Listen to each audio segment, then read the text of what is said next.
profiter les communautés rurales des opportunités offertes par les technologies de l'information et de la communication, tel est l'objectif principal de tous les acteurs œuvrant dans le secteur de l'information et de la communication.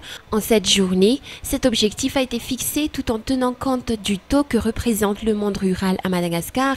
Il constitue plus de 80% de la population malgache vivant dans le milieu rural, éloigné et représentant la catégorie des habitants les plus pauvres, les moins éduqués et les plus défavorisés comparés à la population urbaine. Le thème choisi cette année dans le cadre de la célébration de la Journée mondiale des télécommunications dans la Grande Île a été « Mieux vivre dans les communautés rurales grâce aux technologies de l'information et de la communication ». La finalité serait que les TIC arrivent à lutter contre la pauvreté, la faim, la mauvaise santé et l'analphabétisme et contribuent au développement du pays, rappelant que les TIC sont également un élément essentiel des efforts que le monde déploie dans l'atteinte des objectifs du millénaire pour le développement. Elles offrent par la même occasion la chance de gagner sa vie pour les 3,5 milliards de personnes vivant dans le monde rural. Madagascar n'a pas manqué de célébrer ce jour, cette journée mondiale consacrée aux télécommunications qui a été célébrée à l'hôtel Carlton à Noussy.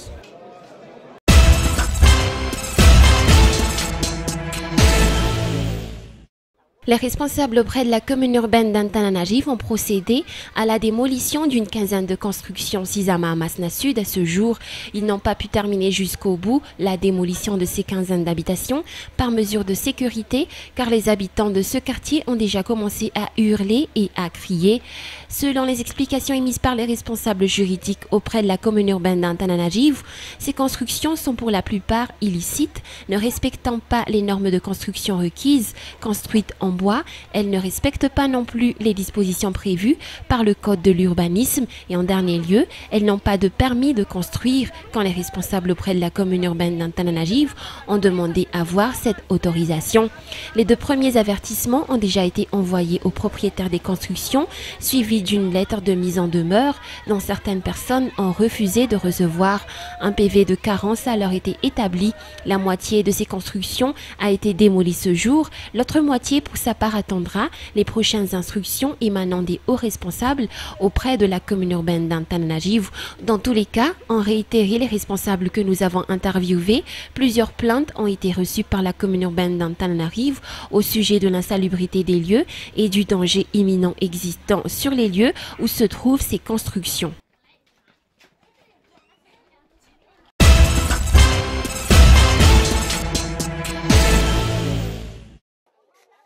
La production sucrière à Madagascar est loin de satisfaire les besoins nationaux.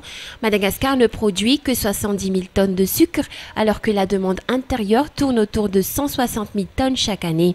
Depuis 2006, la Grande Île a mis en œuvre sa politique nationale de la canne à sucre et du sucre, et ce n'était qu'en 2010 que la production a été satisfaisante pour les deux grandes usines Sisanamaki et Bilbé. Toutefois, la filière sucre à Madagascar possède de grandes potentialités et est répertoriée parmi les piliers de l'économie nationale. La filière bénéficie par exemple d'un environnement propice, à savoir un climat et des sols permettant à l'épanouissement de la culture, et ce, sur de nombreux sites. La filière sucrière dispose également d'une paysannerie active, un personnel compétent et disponible, des services compétitifs avec des coûts de production permettant une viabilité durable du secteur. En tenant compte de tout cela, Madagascar a une forte potentialité sucrière. Cette filière a toutefois traversé une crise depuis le début de l'année, situation qui a accentué le prix du sucre sur le marché. L'État a pris les dispositions y afférentes en fixant le prix du sucre suite à l'inflation du prix de ce produit. Suite à la rencontre avec les trois grossistes de l'île, un compromis a été trouvé et ce prix a été fixé à 2400 arrières le kilo. Cette disposition a été pourtant provisoire. La solution finale et pérenne a été proposée et avancée par le président de la Haute Autorité de la Transition Indjiradziwilne, celle de produire du sucre en fonction des besoins de consommation. Le ministère du Commerce, Rinasou Irene Eva, a donné de plus amples explications sur le sujet ce jour lors de la présentation du site web du CMCS ou du Centre malgache de la canne à sucre et du sucre.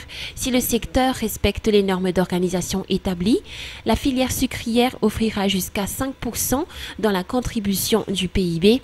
Jusque-là, pourtant, les deux grandes usines fabriquantes du sucre, Sisanous B et Apricaville, ne sont pas encore fonctionnelles et on ne sait pas encore quelle entreprise va prendre les rênes. Celles d'Ambilbé et de Namaki sont déjà assurées par des Chinois depuis un certain temps et les efforts n'ont été perceptibles que l'année dernière.